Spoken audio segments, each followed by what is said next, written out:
We have just gotten a development update on Final Fantasy XVI, one of my most anticipated games for what I think is going to be released in 2022. Phoenix Point is coming to PS4 and PS5 later this year. At least PS4 is later this year, PS5 sometime after that. More on that at the end of this video. But first of all, Final Fantasy XVI has gotten a development update, and a pretty major one at that. The main scenario has been completed and voice recording is in its final stages. These are the latest comments from Naoki Yoshida. Talking about Final Fantasy XVI, he noted, "I'm not holding back more information just for the sake of it, but rather I want the next information to be something that will convince everyone to buy the game.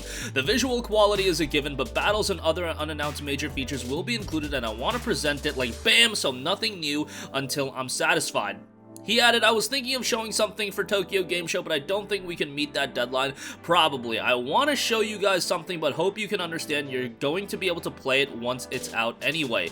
Finally, in response to the comment from Saito that fans will expect to be surprised, Yoshida said, "No, not at the Tokyo Game Show." So, FF16 at this stage of the game looks like it isn't going to be a 2021 game, obviously. At this point, if a game hasn't been set in stone for 2021, I would just like to think it's a 2022 title. Yes, there's Halo Infinite out there. Horizon Forbidden West is hopefully still 2021, but in the case of Final Fantasy XVI, we haven't gotten that much information about the game where I think it is going to be a game that's out this year, and never was it really confirmed to be a 21 title, but early 2022 makes sense. If it is this far along, I could easily see like a May 2022 release window. I could see that happening. And that would be a major release for the PlayStation to really get 2022 off and running in a great way, because it is a PlayStation 5 exclusive, won't be out on the PlayStation 4. I imagine it will be a timed exclusive like the FF7 remake, but who knows at this stage of the game. FF16 didn't have the thing where it was like first on PlayStation 5. No, it was legit just on PlayStation 5, so it remains to be seen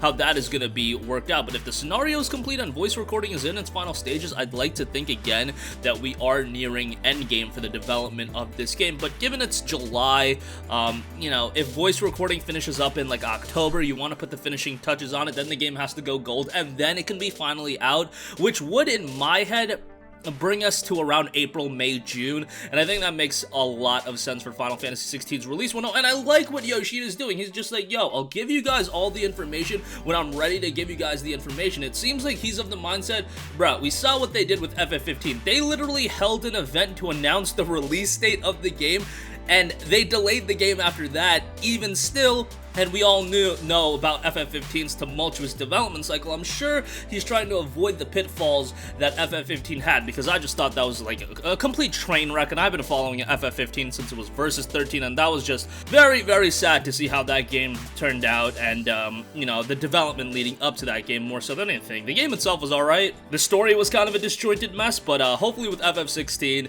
it turns out a lot better, and I have a lot of faith in Yoshida for delivering a high-quality product. And so far, what we've seen out of the game, that initial trailer I thought looked fantastic. Music looked on point, visuals look great, gameplay looks amazing. And for a lot of people, this is going to be one of the standout system-selling exclusives on the PlayStation 5. If Ratchet & Clank didn't do it for you, if Demon's Souls didn't do it for you, Returnal, Horizon, I mean, Horizon is on PS4, but nevertheless, FF16 definitely going to be one of those standout titles that a lot of people are going to be super excited for, but I do think it's going to end up being a 2022 title. And now, you know, let's not push the cart before the horse here, but 2022, let's hope Horizon is this year. But if 2022, if the two pillar PlayStation exclusives are Final Fantasy XVI and God of War, I think you're doing pretty well for yourself. But I was talking about Final Fantasy XVI and God of War being potential 2021 titles.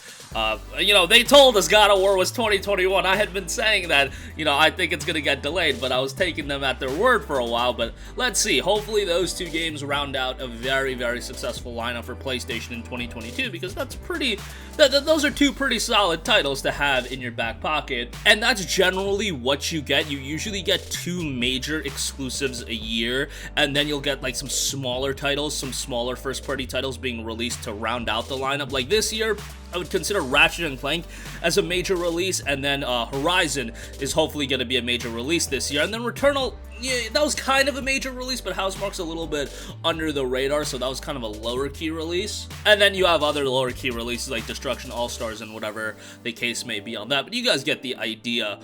So yeah, hopefully FF16 sometime in early 2022. And next up, Phoenix Point Behemoth Edition is coming to PS4 and Xbox One on October 1st. PS5 and Xbox Series later, includes a free upgrade to the next-gen version as well, so that is quite nice. This is coming from publisher Prime Matter and developer Snapshot Games, and this is a turn-based strategy title, and it will be coming to PS4 and X1 with a free upgrade. Now, obviously, RTS titles are definitely more akin to PC. However, you know, we've had games like XCOM do pretty well, and, you know, even Halo Wars back in the day, or Halo Wars 2 is actually kind of decent. But Phoenix Point Year 1 Edition is the definitive version of the acclaimed strategy game from the creator of XCOM, collecting all previously released DLC, updates, and additional content. The Earth has been overrun. A mutating alien menace threatens the last remnants of mankind. Only the Phoenix Project, a secret organization of the best minds and bravest soldiers left on Earth, can repel the invasion and reverse the inevitable. The Phoenix Project looks for your leadership.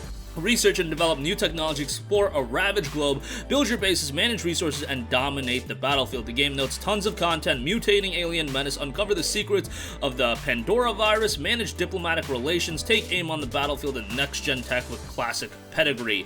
Again, if you're a fan of strategy games, definitely something to keep on your radar. But that's going to wrap up this one. Again, main news coming out of today, Final Fantasy 16. The development on that seems to be going pretty well, and from Final Fantasy standards, hey, the game was announced in 2019, or excuse me, the game was announced in 2020, and if we see a release in 2022, that's just 2 years since the announcement of the game. That is a pretty quick turnaround from the announcement of a Final Fantasy game to the release itself. So, dude, we've been around the block with Final Fantasy. Final Fantasy 13 took like 4 years, Final Fantasy 15 took like 10 years, and then Final Fantasy 7 Remake. I thought that had a quick turnaround. That was still like 4.5 years. My mind has just been so, you know, I'm just a little bit still, PTSD from Final Fantasy 15 still got me, so yeah. I think FF16 development's going pretty well, and 2022 seems like a right time to release the game. Final Fantasy 16 and, let's say, God of War in 2021 would make for two pillar titles that could round out a really solid PlayStation lineup, throw in some other smaller games, and that could be a pretty good 2022, but I think FF16 comfortably, if it's not early 2022, it'll definitely be sometime later in the year.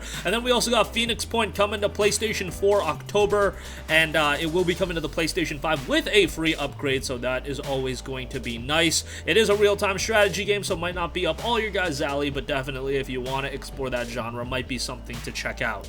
That's going to wrap up this one. Sound off with all of your thoughts in the comments section down below. Thank you for watching, and goodbye. Hey guys, we hope you enjoyed the video, and if you did, make sure to hit the subscribe button, and if you're already subscribed, do us a favor and hit the bell icon. This way you'll be notified whenever we post a new video. That's the best way to keep up with all of our uploads, and we usually try to upload 2 videos a day. And with the bell icon hit, you'll be notified whenever we do upload a video. As always, thanks for watching.